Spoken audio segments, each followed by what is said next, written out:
적을 유인하는 법. 지피지기면 100점 불태. 적을 알고 나를 알면 100번을 싸워도 위태롭지 않다. 전쟁에서 승패를 결정짓는 중요한 기준은 적과 나를 얼마나 아느냐다. 적과 나를 모두 아는 쪽과 그렇지 않은 쪽이 싸운다면 반드시 전자가 승리하기 때문이다.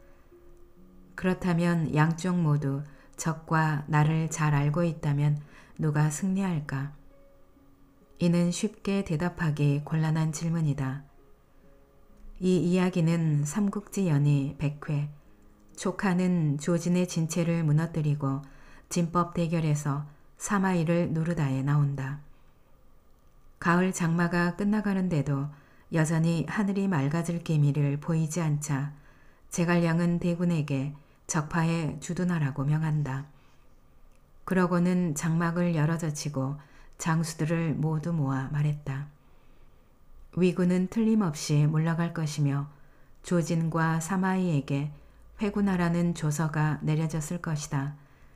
그러나 지금 뒤쫓으면 그들도 방비해둔 바가 있을 터이니 우선은 그대로 물러나도록 내버려두고 다음번에 계책을 써야 할 듯하다. 그때 왕평이 전령을 통해 위군이 물러나고 있음을 알려왔다. 제갈량은 왕평에게 보낼 전령을 고른 후 말했다. 나에게 다른 계책이 있으니 절대 그들의 뒤를 쫓아선 안 된다. 장수들은 위군을 추격하지 말라는 제갈량의 말을 듣고 다시 장막으로 돌아와 물었다. 위군이 장마를 못 견디고 물러나니 저들을 뒤쫓기 좋은 기회가 아닙니까? 그런데 승상께서는 어찌 추격하지 말라 하십니까? 제갈량이 말했다. 사마이는 용병에 능한 자라 회군을 하면서도 곳곳에 복병을 두었을 것이다. 그러니 우리가 그들 뒤를 쫓으면 사마이의 계책에 걸려들지 않겠는가? 아예 멀리까지 물러나도록 놔뒀다가 군사를 나누어 야곡으로 출병하면 기산을 얻을 수 있을 것이다. 장수들이 물었다. 취하려면 다른 길도 많을 터인데 승상께서는 왜 기산을 고집하십니까? 기산은 장안을 두르고 있는 병풍 같은 산이다. 그러하기에 농서를 비롯한 다른 고을에서 군사가 들어오면 반드시 이곳을 지나야 한다.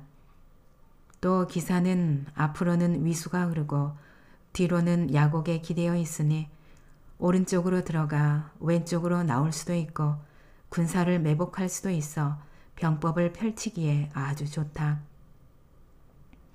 이 말에 장수들은 모두 절하고 물러났다. 제갈량은 위연, 장이, 두경, 진식에게 기곡으로 가고 마대, 왕평, 장익, 마충은 야곡으로 간 다음 모두 기산에 모이도록 했다. 이들 군대를 전부 보내고 나서야 제갈량은 관흥, 요화를 선봉으로 한 대군을 이끌고 뒤따랐다. 한편 조진과 사마이는 뒤에 남아 군마를 감독하고 군졸 하나를 진창 옛길로 보내어 촉군의 동향을 살피게 했다. 돌아온 군졸은 촉군의 추격 김새는 없다고 보고했다.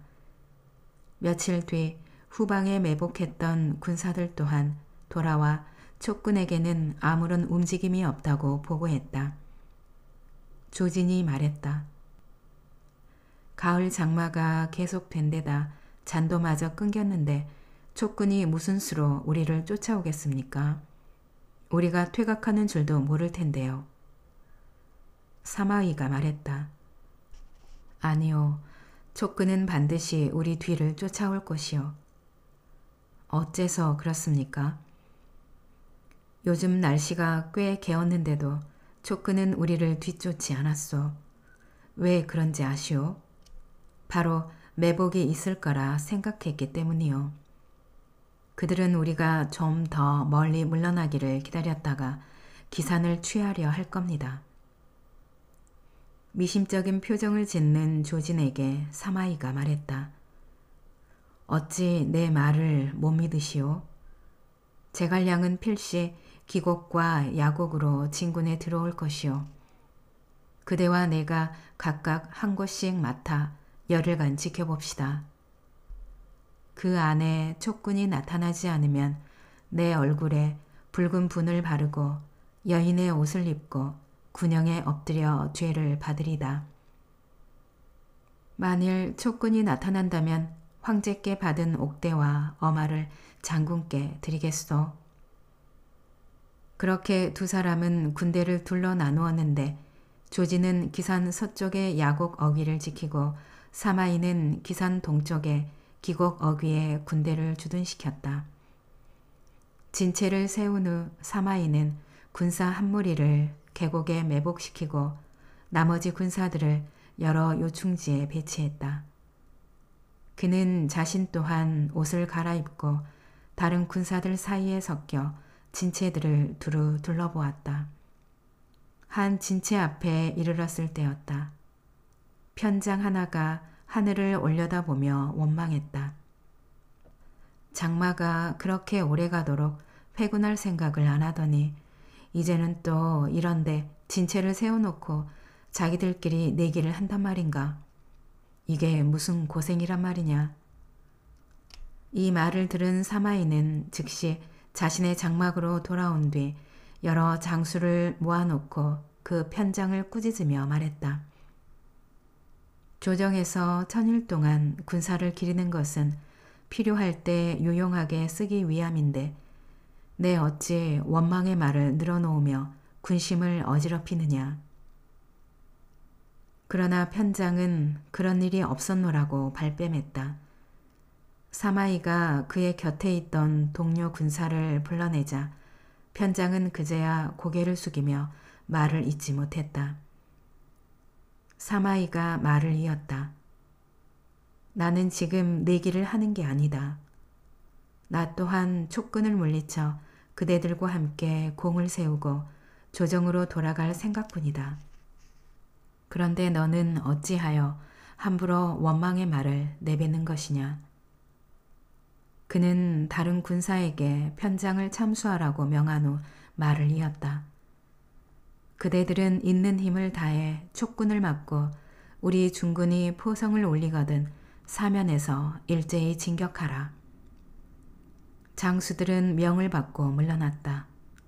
한편 위연, 장희, 진식, 두경, 네 장수는 군사 2만을 거느린 채 기곡으로 가고 있었다. 그렇게 한참을 행군하고 있을 때 참모 등지가 급히 달려왔다. 승상께서는 기곡으로 가는 길 곳곳에 위군이 매복해 있을지 모르니 섣불리 진군하지 말라 명하셨습니다. 진식이 말했다. 승상께서는 용병하는데 무슨 의심이 그리 많으시답니까? 위군들은 모두 큰 비를 맞느라 옷이며 갑옷이 모두 망가져 그저 돌아가고 싶은 마음뿐일 텐데 따로 무슨 매복을 하겠습니까? 조금만 더 가면 대승을 거둘 판입니다. 그런데 어찌 진군을 말리신단 말입니까? 등지가 말했다. 승상의 계책은 여태껏 백발백중이었다. 그런데 그대는 어찌 감히 군령을 어기려 하는가? 진식이 웃으며 말했다.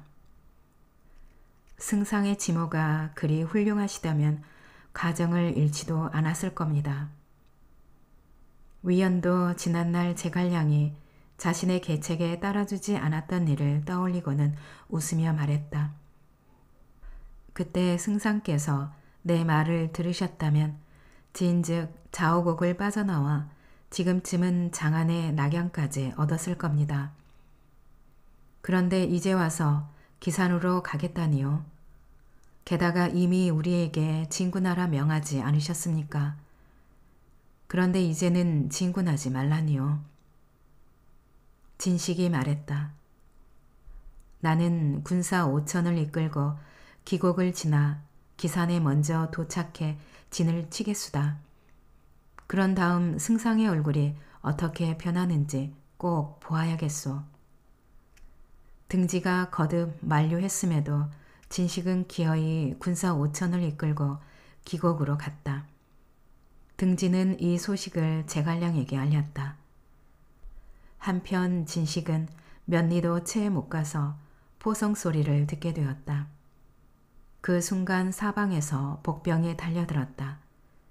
진식은 급히 회군하려 했으나 이미 적들에게 포위된 뒤라 빠져나갈 길이 없었다.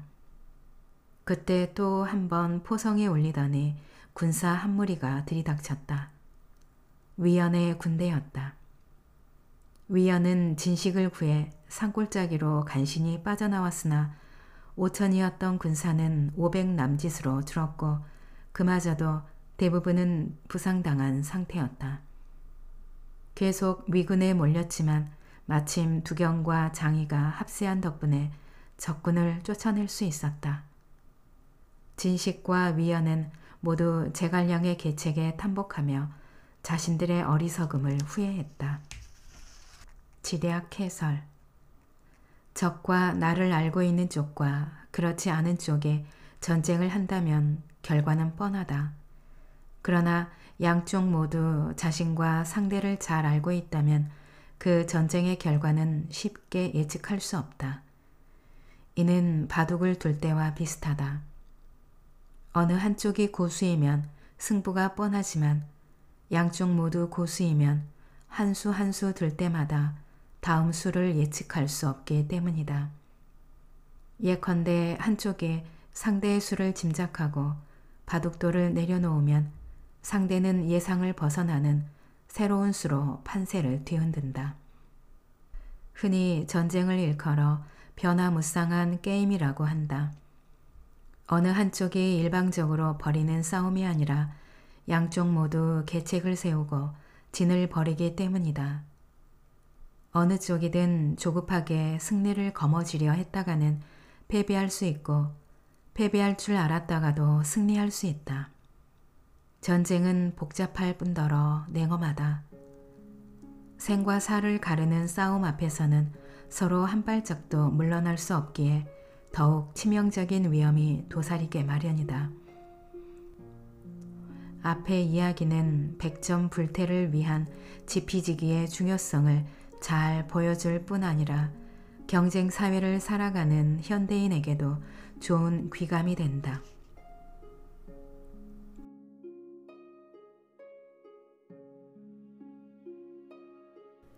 낭독은 여기까지입니다. 여러분의 구독과 좋아요, 댓글은 저에게 큰 힘이 되는 거 아시죠? 오늘도 끝까지 들어주셔서 감사합니다.